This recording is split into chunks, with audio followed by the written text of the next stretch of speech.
2025 भर्तियों का वर्ष आज ही सुनिश्चित करें अपना सिलेक्शन और डाउनलोड करें तैयारी कर लो ऐप। रविवार को 2 पारियों में पटवारी भर्ती परीक्षा आयोजित हुई।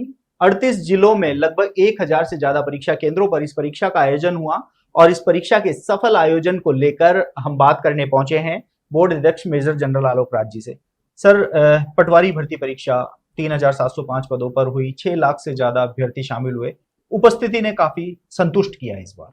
जी, मुझे बहुत खुशी हुई कि इस बार अभ्यर्थियों ने जिम्मेवारी दिखाते हुए इस परीक्षा के अंदर पार्टिसिपेट किया और लगभग 89% उपस्थिति रही। मैं मानता हूं कि कुछ बच्चे उसका बीमार हों, बस लेट हो गई, गाड़ी खराब हो गई, मौसम खराब हो गया, कुछ भी कारण हो सकता है, तो कुछ परसेंट 4-5-6-7% एक्सेप्ट करता हूं मैं, चलता भी है, क्योंकि वो कुछ ना किसी कारण की वजह से नहीं आ पाते। लेकिन उसके बाद भी फिर मैं आकांक्षा मेरी उम्मीद है अभ्यर्थियों से कि जब भी फॉर्म भरते हैं आप तभी फॉर्म भरें जब आप तैयारी कर सको और परीक्षा के लिए आ सको, ताकि वो जो एक संसाधनों का उपयोग है वो बेकार ना जा सके। और खासकर जो स्कूल बंद करने पड़ते हैं, कल तो खैर संडे था, लेकिन कई बार स्कूल बंद करने पड़ते हैं और उसके बाद फिर परीक्षा करानी पड़ती है, कम से कम वैसी स्थिति ना हो। सर, पेपर काफी आसान बताया अभ्यर्थियों ने कि ये पेपर बहुत ज्यादा आसान था। जो 3 साल से तैयारी कर रहे हों या 3 महीने से तैयारी कर रहे हों, उनके लिए इक्वल पेपर बनाया है। कई ये भी आरोप लग रहे हैं कि पेपर बहुत साधारण स्तर का था। जी, तो ऐसा होता है कि जो पेपर है एक कंपटीशन है। यदि आसान होगा, साधारण होगा, तो उसमें जो बच्चे पहले से तैयारी करें उनको ज़्यादा फायदा होगा। ये नहीं है कि वो जो बच्चे 3 महीने तैयारी करेंगे उनके मार्क्स बराबर आ जाएंगे जो बच्चे 3 साल से तैयारी कर रहे हैं। तो मेरा मानना ये है कि यदि पेपर कैसा भी हो, ईजी हो, डिफिकल्ट हो, मीडियम हो या जैसा भी हो, फायदा उसी को मिलेगा जो कि काफ़ी टाइम से तैयारी कर रहा है। मैं काफ़ी इंटरेक्शन किया, मैंने कई बच्चों से पूछा भी, जो खासकर फर्स्ट पारी के बच्चों से, सभी ने मुझे बताया कि मॉडरेट पेपर था। दूसरी बात क्या होती है कि चूंकि इसमें एक 40% का पासिंग क्राइटेरिया होता है, और यदि आप पेपर को बहुत टफ बना देते हो, डिफिकल्ट बना देते हो, हालांकि बोलते नहीं हम तो बहुत क्लियर कट बोलते हैं कि 33% डिफिकल्ट, 33% मॉडरेट और 33% ईजी, ये हमारे इंस्ट्रक्शंस होते हैं पेपर बनाने, पेपर सेटर को। लेकिन और यदि हम पेपर को बहुत टफ बना दें तो क्या होगा, जो शहरिया जो बच्चे होते हैं, जो वंचित वर्ग है हमारे, खास करके शहरिया बच्चे, हमारे एसटी कैटेगरी के बच्चे, हमारे टीएसपी के बच्चे, हमारी विडोज, हमारी डिवोर्सीज, ऐसे बहुत से बच्चे होते हैं, बहुत से कैंडिडेट्स होते हैं जो 40% नहीं ला पाते और फिर वो सारी सीट्स बेकार हो जाती है, खाली जाती है। तो मैं इसका मतलब ये नहीं कह रहा कि वो पेपर ऐसा बना दे कि जो हर कोई बच्चा भी कर पाए, पर कुछ थोड़ा ध्यान रखना पड़ता है कि पेपर टफ ना बन जाए बहुत ज़्यादा, कि ये सारी कैटेगरी के बच्चे हैं वो बिल्कुल पीछे छूट जाएं। कम से कम उनके 40% मार्क्स तो आ सकें या 35% मार्क्स तो आ सकें। तो इसलिए ऐसा कुछ हमारा प्रयास नहीं होता है कि पेपर ईजी हो या टफ हो। हम चाहते हैं कि मॉडरेट पेपर हो, कुछ थोड़ा टफ क्वेश्चंस भी हो, कुछ थोड़ा ईजी भी क्वेश्चंस हो। तो जो बच्चे बोल रहे हैं कि इनको बहुत ईजी लगा, ये बच्चे वो बोल रहे हैं जो कि काफी टाइम से तैयारी कर रहे थे। जो बच्चे टाइम से तैयारी कर रहे थे वो बच्चे बोल रहे थे बहुत मॉडरेट है, और कुछ बच्चों ने जिन्होंने बिल्कुल तैयारी नहीं की वो बच्चे बोलते डिफिकल्ट है।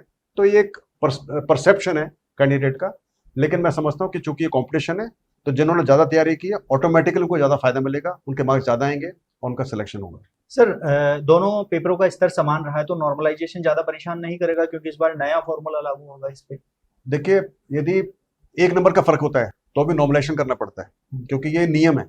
यदि 1 नंबर का फर्क भी होता है तो नॉर्मलाइजेशन करना चाहिए, नहीं तो 1 नंबर पर ही बहुत सारी सीटें ऊपर नीचे हो सकती हैं। बिल्कुल सर। तो नॉर्मलाइजेशन तो करना पड़ेगा, लेकिन इसके अंदर हम इक्विपर्सेंटाइल जो नया फॉर्मूला है, जो नया हमने अडॉप्ट किया है पिछले महीने से, उसको लगाएंगे और मुझे उम्मीद है कि उससे न्याय होगा, और उससे जिस एसएससी ने भी उसको अपनाया है, हम भी इसको अपना रहे हैं, और मुझे पूरी उम्मीद है कि इससे बच्चों को कोई नुकसान नहीं होगा और हर एक बच्चे को लगेगा कि उसको सब फेयर उसका सिलेक्शन हुआ है, या वो रहा है तो फेयरली रहा है, अन्याय नहीं हुआ है। सर, एक डमी अभ्यर्थी को पकड़ने की सूचना आई थी, उसको लेकर अभ्यर्थियों में थोड़ी सी घबराहट शुरू हो गई है कि डमी अभ्यर्थी बैठा है। आप क्लियर कर दीजिए कि वो डमी अभ्यर्थी वाला मामला क्या है। देखिए, अब डमी अभ्यर्थी नहीं बैठ सकता क्योंकि हम बायोमेट्रिक्स कर रहे हैं और उसकी हम फेस स्कैन कर रहे हैं। तो एक अभ्यर्थी पकड़ा गया था धौलपुर के अंदर, वो डमी नहीं था, वो बच्चा वही था जो कि परीक्षा में उसने फॉर्म भरा है, परीक्षा देने आया है। लेकिन हमारे पास डेटाबेस है भी, उस जैसे ही उसका बच्चे का डेटाबेस, उसका जो फिंगरप्रिंट्स और फेस की डिटेल्स हमारे पास पहुंची, उसका हमारे सॉफ्टवेयर ने एनालाइज किया और बताया इस बच्चे का नाम, ये सेम फोटोग्राफ वाला बच्चा दूसरी जगह दूसरे नाम से बैठा हुआ है। तो उसने कोई दूसरी यूनिवर्सिटी के अंदर दूसरे नाम से फॉर्म भरा हुआ था और वहां बैठा हुआ था। तो जैसे वो मैच हुआ तो हमने उसको उठवा लिया था और एसओजी ने उसको उठाया और जब उसने पूछताछ की तो बता दिया उसने कि उसने किसी दूसरी परीक्षा में किसी दूसरे बच्चे के नाम से वो परीक्षा दे चुका है, लेकिन हमारी परीक्षा में वो डमी नहीं था। मगर चाहे कारण कुछ भी हो, अभी वो पुलिस की कस्टडी में और उसके खिलाफ कार्रवाई की जाएगी। सर, अब इस पटवारी भर्ती परीक्षा में उत्तर कुंजी और आगे का प्रोसेस क्या कुछ रहेगा? अंतिम सवाल। तो जैसे मैंने बताया, भी ट्वीट भी किया थोड़ी देर पहले कि अब प्रयास करें जितना जल्दी हो सके इसकी प्राथमिक कुंजी जारी की जाए, और देखते कोशिश कर रहे हैं कि 3 हफ्ते में जारी हो जाए। और फिर चूंकि मुझे लग रहा है कि पेपर बहुत आसान है, जैसे बच्चे बोल रहे हैं, तो लगता है इसमें ज़्यादा कोई ऑब्जेक्शन भी कम होंगे। ऑब्जेक्शन कम होंगे तो फिर उसमें टाइम कम लगेगा इसको सेटल करने में। तो जितना जल्दी हो सकेगा इसका हम रिजल्ट निकालने का प्रयास करेंगे। बिल्कुल, पटवारी भर्ती परीक्षा का सफल आयोजन हुआ है। बोर्ड अध्यक्ष मेजर जनरल आलोक राज से हमने जाना कि नॉर्मलाइजेशन को लेकर उत्तर कुंजी तक का जो इनका कार्य है वह कब तक कर लिया जाएगा। साथ ही डमी अभ्यर्थी को लेकर जो इस समय सोशल मीडिया पर भ्रामक जो बातें चल रही है उनको भी इन्होंने क्लियर कर दिया है कि वो अभ्यर्थी तो सही था, लेकिन किसी अन्य के नाम से वह यूनिवर्सिटी में बैठा हुआ। आप देखते रहिए एजुकेशन नगरी। मैं हूं ललित वर्मा।